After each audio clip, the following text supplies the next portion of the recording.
मंडळी नमस्कार. मी सध्या उभा आहे संबंध महाराष्ट्रातला मोठा समजला जाणारा आणि महाराष्ट्र नव्हे तर आशिया खंडातला म्हणलं तर चालेल तो म्हणजे सांगोलचा जनावरा बाजार. त्या जनावराच्या बाजाराच्या गेटवरती मी उभा आहे. त्याचं कारण असं आहे की जगाचा पोशिंदा ज्याला म्हटलं जातं तो म्हणजे बळीराजा. तो बळीराजा हा आपला शेतीला साईड उद्योग म्हणून किंवा एखाद्या जगणुकीचं साधन म्हणून हा जनावरांचा धंदा करत असतो.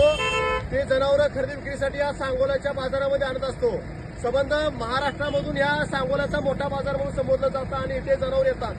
परंतु ज्या सांगोला कृषी उत्पन्न बाजार समितीच्या ताब्यामध्ये जनावरांचा बाजार आहे त्या जनावरांच्या बाजाराच्या माध्यमातून या आलेल्या संबंध शेतकरी बांधवांची, या वाहनधारकाची, त्याच्यामध्ये असलेल्या जनावरांची आणि त्या जनावरांच्या मालकाची, वाहन मालकाची मात्र इथं त्यांच्या खिशामध्ये चटणी टाकून, त्यांच्या डोळ्यामध्ये चटणी टाकून तिथं मात्र त्यांच्यावरती दरोडा टाकला जात आहे.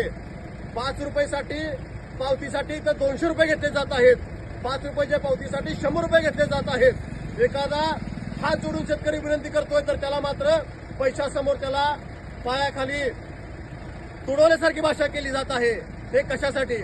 अरे ज्या संबंध सलग 11 वर्ष आणि 55 वर्ष ज्या माणसानं या सांगोल्यावरती राज केलं त्या राजकारणाच्या वेळेला सुद्धा त्या स्वर्गीय आबासाहेबांनी ही कृषी उत्पन्न बाजार समिती संबंध महाराष्ट्राच्या बाजूने लौकिक केली.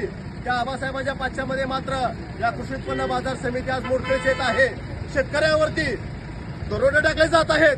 त्याचे आज पुरावे घेतलेले आहेत. मात्र पुढल्या रविवारी मात्र कुठली पावती कशी घेतली, किती रुपयाची पावती असताना किती रुपयाची घेतली, कुठला शेतकरी कशी विनंती करतोय, हात जोडून विनंती करतोय, मला सोडा, माझी रितसर पावती घ्या म्हणत असताना त्याच्या खिशावरती दरोडा टाकला जात आहे. हे मात्र कसे टाकत आहेत आणि कृषी उत्पन्न बाजार समिती काय करत आहे हे मात्र सविस्तर पुढल्या व्हिडिओमध्ये पुढल्या रविवारी व्यवस्थित मांडलं जाईल.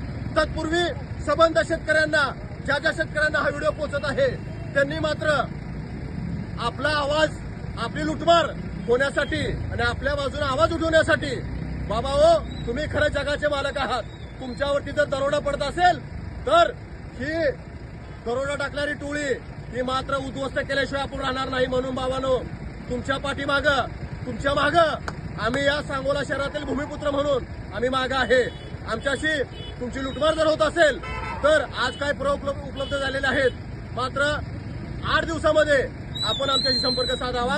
तुम्हाला न्याय मिळवून दिला जाईल. तुमच्यावरती टाकणारा दरोडा, हे दरोडेखोर मात्र तिथं हद्दपार केले जातील.